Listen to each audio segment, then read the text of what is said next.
Hello and welcome to the Rolling Doubles podcast. My name is Ryan Schneider, and today I'm here at the Fantasy Flight Game Studio here in Roseville, Minnesota, with a very special guest, Brad Andres. Hey, how's it going? Good. lead developer. Yes. Lead developer of Keyforge, designer, part designer of games like Warhammer 40,000 Conquest and Legend of the Five Rings. Mm-hmm. And I'm sitting down with you, being able to just chat, talk about you, talk about Fantasy Flight, talk about Keyforge. Talk about life. Yeah, talk about life. Literally, probably right across these walls right now, this Friday, when we are recording this, there is actually a Keyforge event happening at the Game Center right now. Yeah, there is. I've participated in some of the events that have been going on here. There's a great crew out here at the Game Center running these events. They're doing a wonderful job. I've had a ton of fun going to them before. If you guys are in the area, you should definitely check them out. Yeah, so this is sealed going on right now, correct? Yeah. It's a really interesting format for Keyforge. I think sealed play is one of the most exciting ways to engage with the game. Right. So that's awesome. Like I said, if you're in the Roseville, Minnesota area, again, is it every Friday that you guys try to do this? Every other Friday? That's my understanding. Friday is kind of the competitive night, and there's actually a Wednesday night group that meets, and that's kind of the casual night. Bring your own decks and just have a good time. Let's stay on that bandwagon with Keyforge. Again, for those that actually don't know about Keyforge, the game, Call of the Archons, to those listeners that are just curious, jumping in a nutshell, what is Keyforge? So Keyforge is the world's first unique deck game. Now that means that you are going to make a purchase of one Archon deck. That Archon deck is going to contain 37 cards, and those 37 cards are completely unique through the entire world. Mm-hmm. You're the only one that has that deck. And you can't change the contents of that deck. It is a set thing. It has a unique card back, a unique name, and, of course, a unique assemblage of cards that make it up. Mm-hmm. And so it's also a competitive card game. You'll be taking your Archon deck and getting into races with other Archons to try and forge 3 keys. The first Archon to forge 3 keys wins the game. Yep. Currently, like I said, there's a starter set that you can be able to purchase, and then there's Archon decks, correct? Mm-hmm. So for the starter set, what does that get you? So the starter set is going to give you 2 starter decks, which are fixed. These are the only fixed decks in the game, Mm-hmm. And they are specially designed for first players. They have additional rules text on them to help explain for a new player coming in, and they're roughly balanced against one another. In addition to that, you're going to get a sheet of tokens. You're also going to get 2 standard procedurally generated Archon decks. That would be the equivalent of going out and buying one individually. Right. So that was the other thing, too, is that for $9.99 MSRP, you can go ahead and actually just purchase, is it 28 cards? 36. 36, okay. Plus, of course, the Archon identity card, so for a total of 37. Yep. There's also an application for it. The Keyforge Master Vault. Yes. So what does the Master Vault application do? So the Master Vault is actually really a big, comprehensive application. It's kind of, think of it as a one-stop shop companion app. You'll make a profile on the app, and then you'll be able to register your own decks and be rewarded with Amber Shards for doing so. These will be used to purchase prizes at some of the competitive play events. It also tracks every single deck registered in the world on the app. And as we're doing right now, I'm going to check and see exactly how many decks are registered as of this moment. I checked. That number it's a crazy number. 476,816 decks as we are recording this. That is a lot of decks. Holy moly. We're pushing toward 500,000. I'm really excited. It's easily gonna get there. First off, congratulations. This thing, since being announced at Gen Con, released in November of last year, if I recall correctly, or December. I think it's been an amazing success. I think it's been hard, at least in Minnesota, to find some. It flies off the shelves, and people have been enjoying it immensely. It's been wonderful to see. We've been working on this game for years now, and there was a lot of speculation on our end of like, oh wow, I mean it's cool, we're having a great time with it, we really love it, but will everyone else love it? We hope. And having that type of validation afterwards of like, yes, this was a really good idea, everyone's really enjoying it. I mean that's that's the key for me, is that people are having a good time with it and are engaging with it in such a positive manner. Yeah. My overall philosophy and the reason I'm a game designer is I want to bring more fun into the world. Right. And man, like I got a really great chance with this game. Like, that's perfect. Brad, being the lead developer on this game, being with Fantasy Flight, which you've been here for a while. yeah, heading toward 8 years now. 8 years. How does one come into the position of being the lead developer? Where did you start within Fantasy Flight? So I actually started, we're meeting here at the Game Center.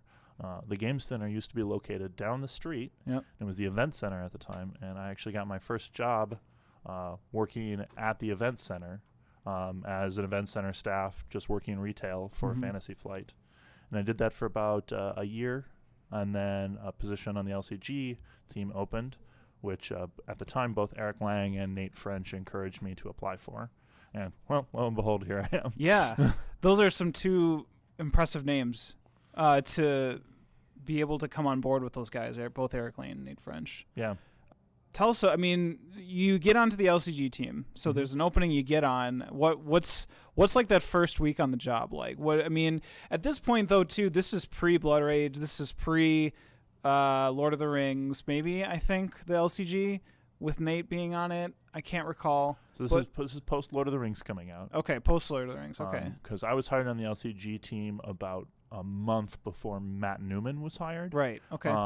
To work on the Lord of the Rings LCG. And I originally came on to work on Call of Cthulhu and Warhammer Invasion at the time. Okay. And it just happened to be that about 2 or 3 weeks into my new position as a LCG designer, Eric Lang was here to start working on Warhammer 40,000 Conquest. Yes.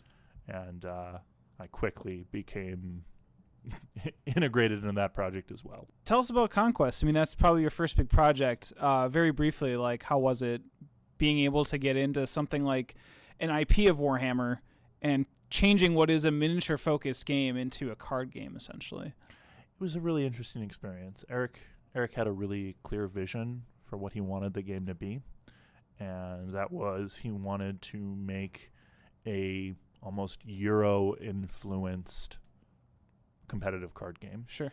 And that can be seen really readily with the way that, just for anyone listening, when you play your characters, your units in Conquest, you assign them to planets, and those planets provide resources based on who has more command icons on their units at those planets. So you're both making a competitive, battle-focused strategy with units, but at the same time, you're ensuring your supply lines. Mm-hmm. So it's really this balance of these two elements of how much resources can I get and how well can I defend those locations I'm getting those resources from. Yeah. And so the idea really spiraled out from there, and I had a very fortunate opportunity to work with Eric and Nate on the game and really just learn from them. Do you get bunny ears by Eric? All the time. He gets everybody. But since I'm taller than him, I'm one of the few people that get to bunny ears him consistently. He's a tall guy. You're perhaps a taller guy, right? He always jokes about every time he sees me that I get taller. Let's go back to Keyforge. Being a lead developer, I get the two mixed up, those D words. Being a lead developer, let's still go back to the beginning, to when Keyforge wasn't even printed on cards. It was just an idea. Mm-hmm. Was there an email? Was there something that was like, Garfield is here. We need you in a room. We need you in a meeting. He's got this idea, or has this been kind of sitting? Like, what is the origin story of Keyforge Call of the Archons? So with those initial type of meetings, no one even knew that Richard was here. And it was very much a afterwards thing. He left a bunch of decks with us, and you can read about this in a really great post put up by Christian T. Peterson on our website a couple months back. Okay. Just talking about the origin of unique games. But Richard came by and he dropped off a bunch of decks with us to play and figure out and kind of play with, and they were making the rounds and stopping through the card game department, and we had a chance to play, and there are these really nice printed cards with a bunch of stolen art from Google on them, as many prototypes look like, and a lot of the game that today is in those original pieces, and some cards are still verbatim what were in that initial prototype. That's rare.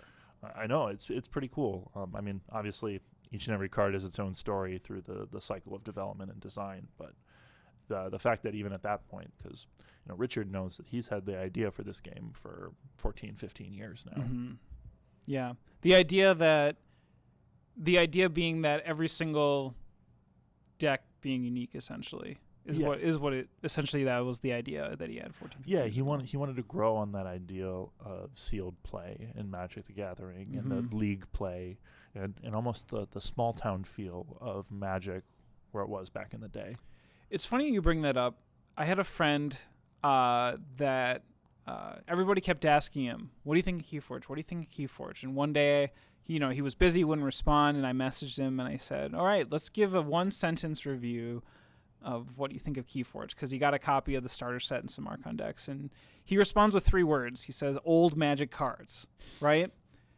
Because I think that's a very great review or answer, because when people play Keyforge, I think it invokes that mystery of, you have all these new cards that are very simplistic in design, and the gameplay very simplistic in design, which is where card games in general have gone. Mm-hmm. Hearthstone being that hugest step, I think, in the public when it was announced back in 2012 or 2013, and now we're seeing Keyforge being, you just pick one of your 3 houses and do whatever. There's no mana pool. There's none of that type of management. You're not getting mana flooded or what have you. It's just simply play what you can. Nothing to get in the way of the excitement or fun. Exactly. And that's just fascinating that, again, too, that now we're seeing, I'm hesitating to see this, but it's like, is this the sequel to Magic? I don't know. Is that a bold statement? Not for me to make. Right, exactly. I think that's just a hypothetical question that can. I think everyone's going to have their own type of answer when it comes to that. But it's just it's just fascinating to think about. And I think the game appeals to different people, and we're overjoyed to have such a great response to the game. Mm-hmm. And really, we wanted to focus on that accessibility and that fun factor and that ease of play. Mm-hmm. You want to be able to hit the ground running as quickly as you can, and I've seen so many people talk about how they're otherwise turned off by some card games, but Keyforge was so accessible and so easy for them to get into. Yep. It was always one of those games where they looked at it and they're like, I want to try this. It was always, I want to try this. And that, I think, is like the best thing that can usually happen with something like that. Is just like, it is at least interesting enough to be able to be like, yeah, $10, let's give it a shot. I don't ever change it. There's nothing I can do, and I can enjoy myself one way, shape, or another. So to summarize, essentially, Richard Garfield comes like Santa Claus, drops off some decks, and then disappears, and everyone comes and they're like, wow, here we go. This is the new card game. You guys try it out. You guys like it. From there, now becomes the process of being like, okay, there's something here. There's something that we want to be able to start exploring, start developing. Mm-hmm. How do you go from that? How do you go from Santa Claus Garfield decks to now what it is today, to close to 500,000 decks that are now registered? I mean, where does one begin? It's a lot of iteration, a lot of working with him. Richard Scaff and his wife Coney, Richard's wife Coney, took a couple visits up here, and we would work with them for a week at a time, trying to nail down a lot of the basic concepts, get the houses into shape, and at the same time we're communicating with him over email consistently. He was involved in the playtesting process. Richard was a consummate professional through the whole thing, just really hard worker, and really insightful. And Scaff as well was just great to work with, really thoughtful developer, and really just he really approached problems with an open mind. Mm-hmm. So he has the design, it's working, comes to you guys, you're developing it, you're honing things in, you're making it, I think, what it is today. Being lead developer, there are other people, I imagine, that are on your team that are helping you work. How many other developers are on your team? So I'm the only full-time person developing Keyforge at the moment. Danny Schaefer is helping out a little, and Michael Boggs is helping out a little when they have time in between their other projects. Nate French is always there for an advisory role for the entire card game department, so that helps.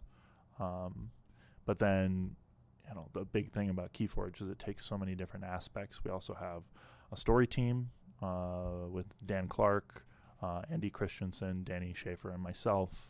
We have a big graphics design team headed up by Chris Hosh. And then Caitlin Ginther is our other graphic designer.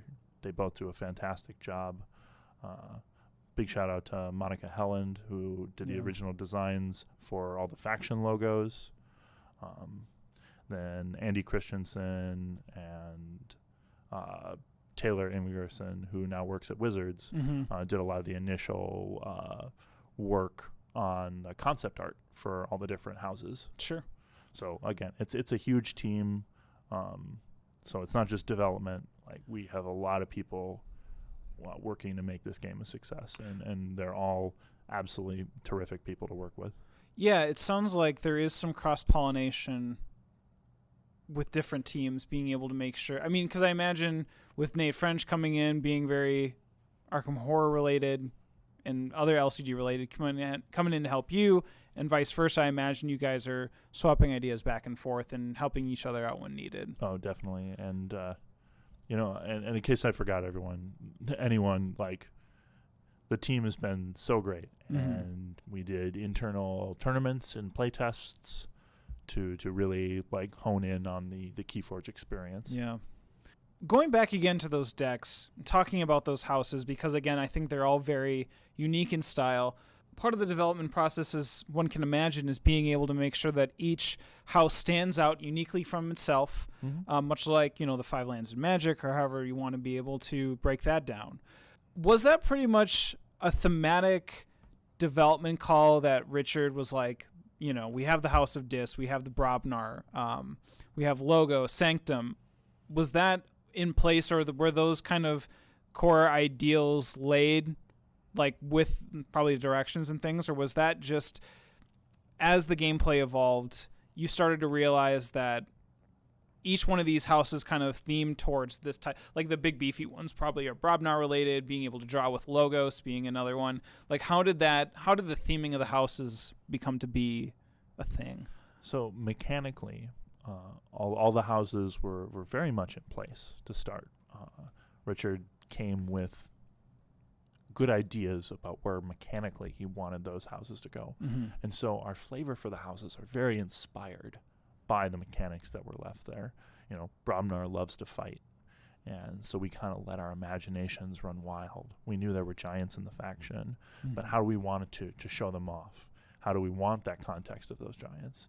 And so we really built up the flavor around those mechanics that were present. And pretty much all of them were very well defined in terms of, if you will, a color pie when we got the game. And so it was really about making sure we solidified those identities as we developed, and carving out that space and being like, okay, Logos is very much about drawing cards, but what else is special about them, and what context does drawing cards mean to them, and how do they flex around that? Yeah. Let's talk about Logos. Logos, I think if people pay attention to your Twitter, where can they find you at Twitter? At Darbamus Prime. There's something special about Logos that they can see it. You're not only Brad Andres, you're Quixo. Quixo, the adventurer. The adventurer. Heavy air quotes. You also receive socks with your faces on them. How'd that feel? That was a very, very interesting moment Christmas morning. And the cool part about those socks is the company that makes them, they always make 2 pairs of whatever socks they make. Sure. So I have one pair of Quixo socks, and then the other pair of Quixo socks has been donated to charity. Oh, cool. So somewhere out there in the world, another pair of Quixo socks exists. The quest now is initiated for those to find the Quixo socks in the wild. So there you go. So how does one actually become forever immortalized within Keyforge? So Fantasy Flight has this really cool program in place that if you've been with the company for 5 years, you get to put your likeness into a game. Mm-hmm. And I had mine sitting around waiting for a while, and I wasn't quite sure what I wanted it to be in. So I kind of sat and I waited, and then we started working on Keyforge. Mm-hmm. And this game just resonated with me so strongly. From the first time I played, and I immediately finished, I'm like, oh man, I have to play that game again. And I still feel that way. Mm-hmm. I've never gotten sick of playing it. And that's, in my mind, a good indicator. Yes. But it feels so right in my just schema of what a good card game should be. Mm-hmm. And I knew I had to be part of it. Logos is my favorite faction. I love drawing cards and taking advantage of that. And that's especially fun in Keyforge, where crafting your hand is so important. It is very important. So I'm like, okay, it has to be Logos. So I was looking for a good target, and I'm like, okay, well, in card games, generally my two favorite things are dealing damage and drawing cards. Mm-hmm. And I was like, oh, look, hey. There you go. There it is. And so that happened pretty early on in development, that I was like, this is going to be my card. This is it. Does it feel weird to play yourself? Put yourself as the card on the table? I mean, I definitely, every time I play Quixo, I go, and I'll play me. Yep. And I do have a deck with 4 Quixos in it right now. Really? So and I was at BGG, and I was playing Rodney from Watch It Play. Yeah, Rodney Smith, yeah. Yeah, and I sit down, and we start playing, and he's kicking my butt. And at one point, I'm like, well, I only played this deck, so I go, and I play me, and I play me, and I play me. Are you sure that wasn't custom tailored to you? They just, set that one on the factory for you? Like, we'll give him this one here. Well, I'm a common, so you getting are multiple. common. Okay, it's not that hard. Nice.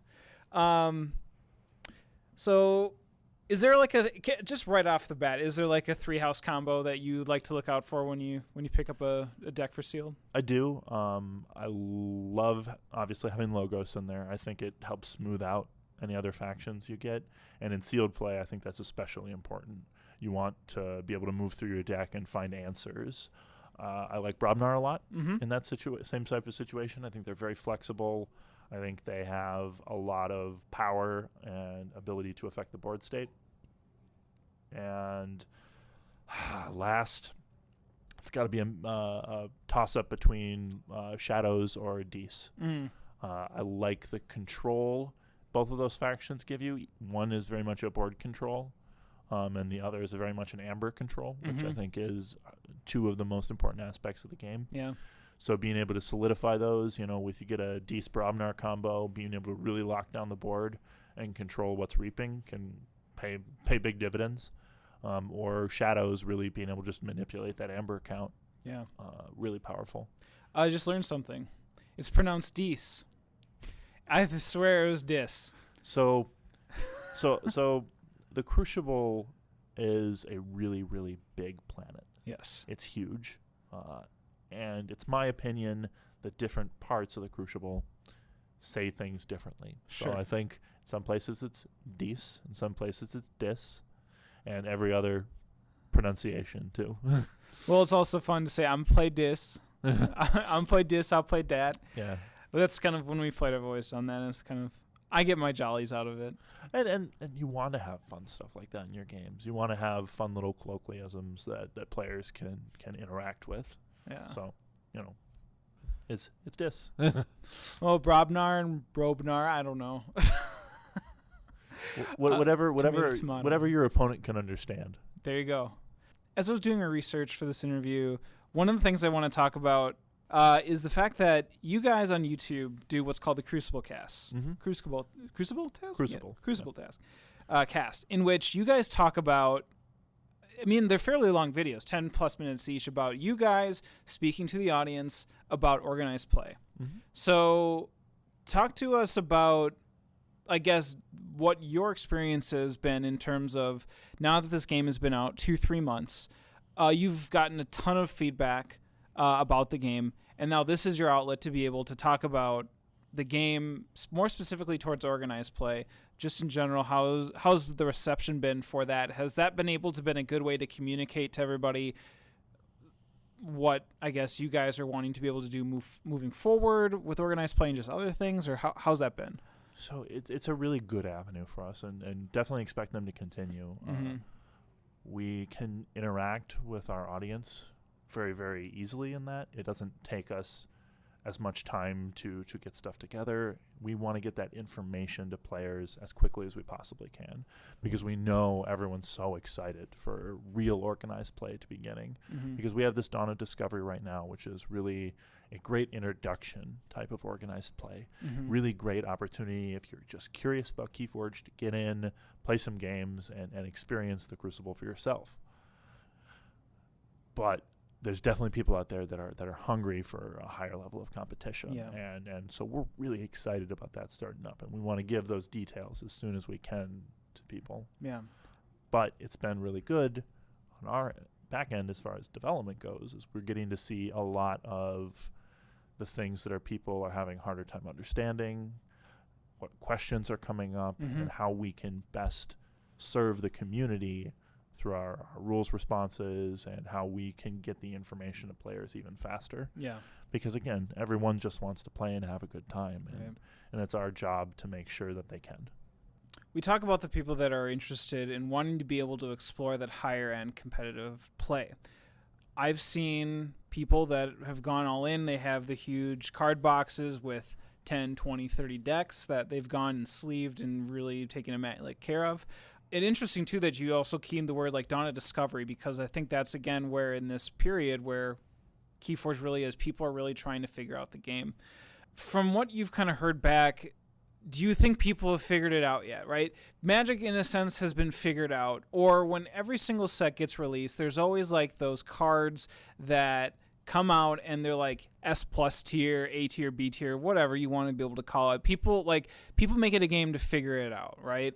And in a game like Keyforge, one can argue whether or not it can be. And so I'm just like kind of curious, like from the feedback that you received, is it kind of working out the way that you've wanted it to? Complex question. Yes. I'm so sorry. No, it's fine. It's a really exciting time to be a Keyforge fan right now. Yeah. And figuring it out is part of that aspect of discovery, which is really at the heart of what Keyforge is. Mm-hmm. And so watching the community, and I definitely watch the community, watching them try and figure stuff out, experiment, play different things, see different houses do well at particular tournaments, and just being them immediately diving into research mode Mm-hmm. and being like, oh, how do we figure this out? What's contributing to the success? Seeing the strategy articles that people are putting out. Yeah.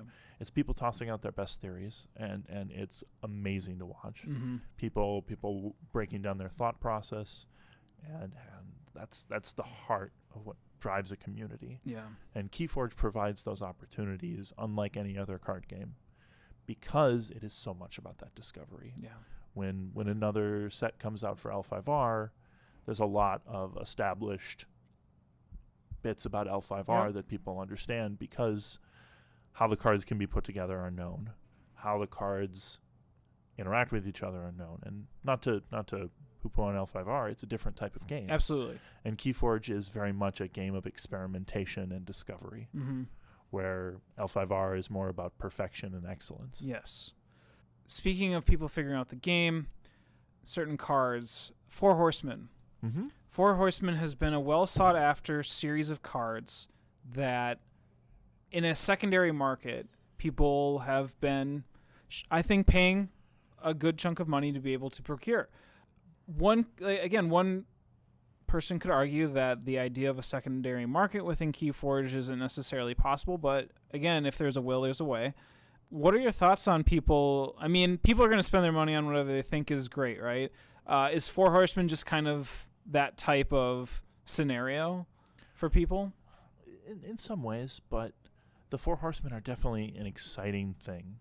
They're special to find in your deck, and inherently we want interactions like that. We want players to be looking at their deck and be excited and flip over to that deck page and see, what did I get? And have that moment of just pure joy and adulation of analyzing their deck list and being like, oh, what's cool about this? Mm-hmm. And the Horsemen provide that cool factor pretty easily and pretty readily. And I think it's something that players can easily see and latch onto. And that adds to a lot of why it's been so like wildfire. In addition to that, man, the art team did a wonderful job on the Four Horsemen art. They did. They are spectacular. Not that they didn't do a good job elsewhere, just, man, those are really good pieces. So you see these creatures that work together in your deck. They have amazing artwork, a cool storyline behind them. Just the idea of, Four Horsemen. I mean, we can look at any sort of Four Horsemen of the Apocalypse type of interaction and think about these guys. And so seeing that, it's just something that resonates with people. And seeing that excitement factor is been really, really, I don't even know how to describe the feeling for me. It's been exciting and crazy. I still don't have a Four Horsemen deck. You hear to your folks, not even the FFG people have the Four Horsemen deck. They're not in a vault somewhere. No. But seeing people be excited about them is definitely something in many ways we hope for. That we want to see people that excited about the combinations in their deck and have things that can spark the imagination and spark the joy of playing. Have you ever had the thought of in a real life, as you imagine these characters duking it out on the battlefield, who would win? 100 Quixos versus Four Horsemen? All the time. That's just constantly 100 Quixos. Oh, okay, yes. Oh, so you have I got you. No, it's definitely. I have a really fun time narrating games of Keyforge as I play and thinking about because I love Archons that have really interesting names. One that I have right now, the one that Rodney kicked my butt with, which was I think it was the Bronco that refuses to help sharks. And he just refuses. It's just no, sharks, come on. Come on, sharks. You live in the water. What are you doing? I'm on the land. Come on. And that type of moment and thinking about the Archons struggling against one another and what they're doing and I stole that. And where is this fault they're fighting over? Yeah. For me, I find it very easy to imagine what's going on. Yeah. So, I think about 100 Quixos fighting Four Horsemen all the time. It's like that one, what is it, that one game where you can spawn in however many swordsmen and then you just mash together, right? You remember that? There's just those little war simulator games that's just very simple. And then they're all like blue or red. Something like that, yeah. That's what I just think about, right? It's just, I just think about 100 Quixos and just running towards Four Horsemen. I think the skirmish helps Quixo out there. There you go. He's definitely drawing a lot of cards. Nice. We just actually made a lot of comment in regards to looking at that card list and being this is mine. How can I be able to figure this out? There's a lot of things that I think that people can do with their setup that if they want to, they can bling it out. So I'm really curious, as you've been, going around and seeing people play, what has been a standout component piece that someone has created that has brought out to a public area and being this is my key that I've made out of what's the coolest component you've seen somebody come out with? Well, I did see some keys that were printed on circuit boards. Ooh. That are pretty cool. And some were given to me at BGG from the creator. I'm sorry, I apologize, I don't remember your name, but they are wonderful. They're really cool, and it inspires me to think about something I've been thinking about more for a long time. Words. I really want the game to get to a place where keys are something that are traded between players. Oh, sure. And that they're very much a unique part of that experience. Yeah. And that you interact with the community in very much any sort of like a pin trading or card trading. We can't exactly be trading cards in between our decks. Nope. But we can trade keys with each other and make exciting sets of keys. Yeah. And I'm definitely pushing for more and more keys to be put out there and more designs. So seeing everyone making their amazing, crazy 3D printed keys or printed on circuit boards or made out of wood, and it's incredible. Yeah. And I encourage the community to keep being creative, keep getting out there and making insane, crazy things that I could never possibly imagine. Yeah. Any cosplay yet? I haven't seen any cosplay yet, but I hear there's a petition out there to get me to cosplay as Quixo. I was going to say, it's either going to be you going to an event, cosplaying as yourself, or someone cosplaying as you, which would be like the ultimate like universe breaking, I think, scenario. I just hope they make my owl. Right? Yeah. Yes. Hopefully, well, if it's real, it can't necessarily be inside, but right? Well, the owl, because there's the owl in my art, and his name is Archimedes. Oh, yeah. Nice. That's so great to have a pet immortalized now too. Just that, it's great. Going back again to the gameplay a little bit, one of the unique things that when I played Keyforge that I found interesting, which I'm curious whether or not you got this feedback in testing, is that one of the biggest things is that you can attack with the creatures that you spawn. However, you do not deal damage to your Archon. You do not, as a player, take damage, which I think in any sort of digital card game or card game that's out there, you as a player will take some damage of some kind to get it to a point where it's 0 and you're dead. So being able to, it's not, now my words are escaping me. It's not harvest, it's reap. There we go. I just stared at you and I got it eventually. My eyes were saying it. Thank you. Yes, I saw it. To me, that was a really weird thing. How am I not doing damage to a player? You're tapping, you're turning sideways a creature, or exhausting a creature, and you're instead gaining the crystals versus attack. Like, was that kind of awkward for from some testers at the beginning, or was that just kind of a natural flow of how it all went down? Honestly, we've had people respond really positively because it's a different type of experience than a game where you're just trying to beat the other guy in the face till they drop to 0. Yeah. It's a race, and that represents so much more about what we want to say about the Crucible anyways, because the Crucible, like, it's a planet where cooperation is so important. It's a crazy world where anything can happen, and even surviving day to day for many people is hard.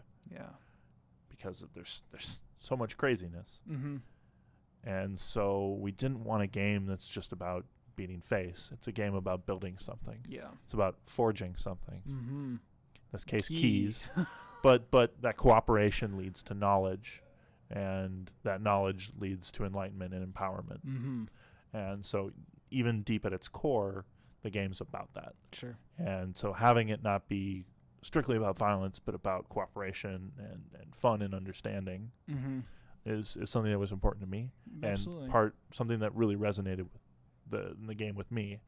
Because it's not inherently an aggressive game. Yes, there's some aggressive things, as all things in life have some aggression to them. Yeah. But it's about building something. Sure. Again, I think one of the last things I want to be able to talk about in regards to Keyforge is the Crucible itself and the storytelling that you want to be able to express. Every game of Keyforge is inherently its own little micro story or story in itself in terms of, for instance, and this may be a common game with the pre-constructed decks, is that you can amass a lot of keys near the end of the game, or a lot of amber, rather. You can have like 10 plus amber waiting to be scored, only to have, there's like a certain card that allows you to take all but one. So there's like this huge like push and pull that ends up coming out. And to me, like, you get so excited to be able to craft that third key to win, only for that one card to be played, having it all taken from underneath you, and you're just like, you just walk out of the room because at that point it's just like there's nothing you can do, right? So you have that type of storytelling, which is just inherent in every single game that's played. But you also have character highlights, if I recall correctly, at certain points in time through social media. You guys will maybe have a blurb paragraph with an art piece talking about, like, Dodger, for instance, who I think just recently got announced. What other types of mediums are you hoping that you want to be able to portray the world of Crucible? Where do you want to see it go, maybe, too? I wish I could say more. Okay. Because it's really exciting. We're so excited to be exploring the world with you guys. Obviously there's a lot that we haven't said yet, but more and more is going to be coming out, and we're looking for new avenues all the time to share more about the Crucible with you guys. Okay. Obviously we're restricted by how much we could say in that initial game. Yeah. Just on space issues. Just of how much do you guys actually want to read in that rule book? Yeah. But it's a ripe new world with tons of storytelling opportunities, and the story team and I are just so excited to start telling more stories about it. Great. I think a lot of people are looking forward to it as well. Yeah. Any last final words, I guess, in terms of just Keyforge and what do you want to be able to say to the community just with it in general? I just want to thank everyone for their passion and enthusiasm for the game. It's been so wonderful to see, and I am excited every day to come into work and make something amazing for you guys. And again, just thank you so much for supporting us. You're all amazing. Perfect. Some cool news that was announced that you shared on Twitter was that you will be going to GDC. Mm-hmm. So tell us more about what GDC is a little bit and what people can expect. Yeah, so GDC is the Game Developers Conference. It happens in San Francisco, and it's a bunch of game designers, developers, creators, and creatives in general sharing their experiences about games they've made and giving talks, instructing, and workshops all about game design and development. Sure. And so I'll be giving a talk about creating Keyforge. Yeah. And talking about a little bit more about the inner workings. I can't go too into detail, sure, but I'm going to be telling more about how we built it. I think that's great because Game Developers Conference, to my knowledge, was a very video game centric market. Mm-hmm. And I think recently it has expanded to a lot of tabletop designers, developers such as yourself. So when I saw that was a huge deal, and that is an awesome thing to be a part of. So I really wish you the best. Yeah, I was very honored to be invited, and so I'm really looking forward to just talking and meeting everyone and getting to share our story. Yeah. Once again, to reiterate as well too, Crucible Cast, if you want to be able to listen in on what a lot of the new organized play and just Keyforge news in general, that's going to be on your YouTube, Fantasy Flight Games. Yep. And social media blasts usually take care of, like, if you don't go on YouTube all that much, it's usually they'll post something, I imagine. Usually on our Twitter, and sometimes on our Facebook. Yeah. Let's touch base on Legend of the Five Rings. How's that been going? Really well. The game's been seeing sustained popularity. Yep. A lot of content coming out. I haven't been able to be as involved as I would like, but Tyler Parrott is doing an absolutely amazing job on the game. Mm-hmm. He's really embraced the community. He was just in Spain in December, in Madrid, for their Grand Cote, which I understand went really well. Mm-hmm. Overall, the balance in the game is pretty good. Perfect.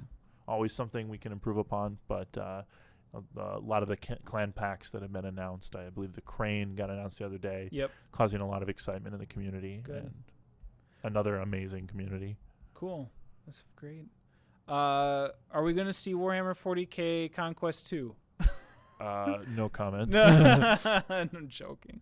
I want to be able to do some quick fire questions. Sure. Just like simple yes or, well, not yes or no's, but some of them maybe yes or no's. I had them written down in my notes, and just as I was setting up, I sure enough left my notebook at home, so I have to go by memory here. But I do remember they were very easy questions, so we'll just do a very lightning round. My favorite color is red. That was not one, but now we know okay. it is not red. First question, favorite board game? Ooh, Cosmic Encounter. Perfect. How many games in your collection? Oh, man. Last I checked, it was like 250. 250? Yeah. Do you ever go through phases of just like looking at it and being like, I gotta get rid of some of these, and then they're like, you look at every single one, you're like, I can't even part with any of this. I mean, a lot of it is just trying to find time to play all the games that are there. I have way too many that are in shrink that I keep meaning to get around to. I was gonna say what's the Tower of Shame count at? Too many. Yeah, I feel you there. Favorite food to order at the Game Center? Ooh, the Mojo Loco. What's that? It's on the secret menu. What? There's a secret menu? There's a secret menu. Holy crap! All right, I'm talking to you about it after this. Okay. What the secret menu is? This is exciting. When you come in, order a Mojo Loco. Perfect.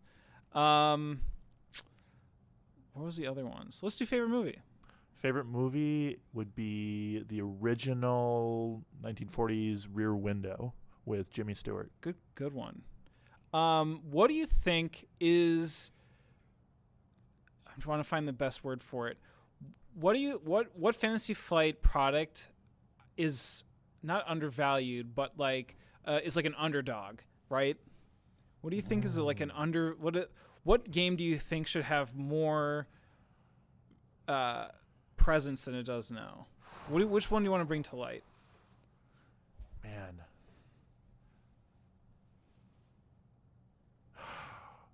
One that I really enjoyed a while back, and we made a Star Wars version of it, was CIA versus KGB.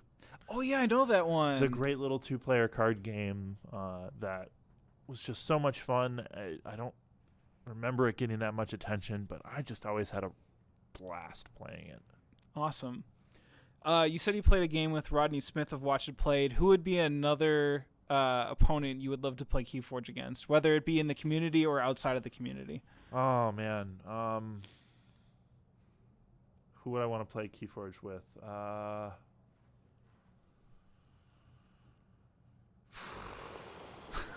Or you've done it. You've checked off the bucket list, right? I don't know. It's got to be someone famous. I don't know. Neil Patrick Harris. I'll add him at Twitter. Yeah, definitely. We'll make it happen. You are at a convention and you're setting up a board game, a 4-player board game that you're included on. Who are the other 3 people that you're playing with? Man. Anyone that's excited, to be honest. Sure.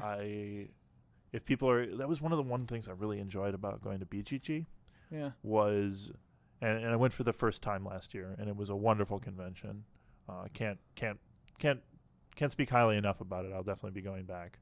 Just so many people excited to play games, and you just be like, hey, I want to play this, and then boom, boom, boom, boom, boom. Yeah. There'd be people ready to play. It all falls into place. Wonderful convention. Perfect. Speaking of which, would you say that's your favorite convention?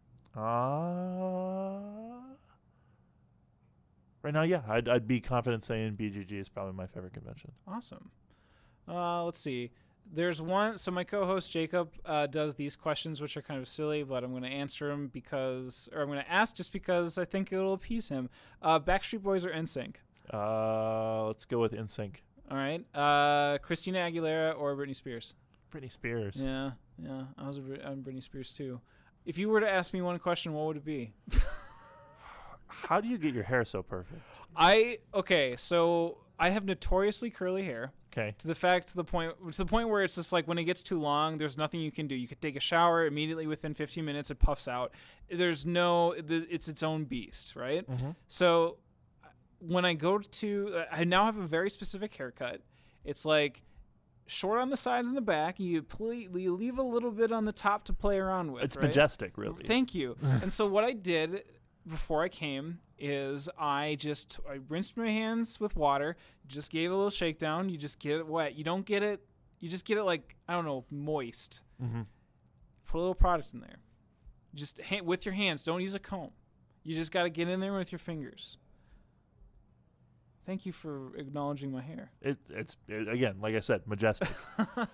The listeners at home, really, you should see it. It's It's quite the quaff. We'll take a selfie before I go.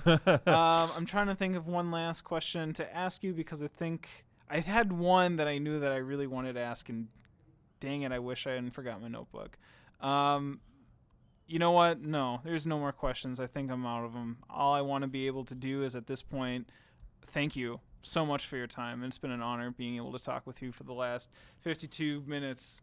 Ryan, it's been a pleasure. Thank you so much for having me on.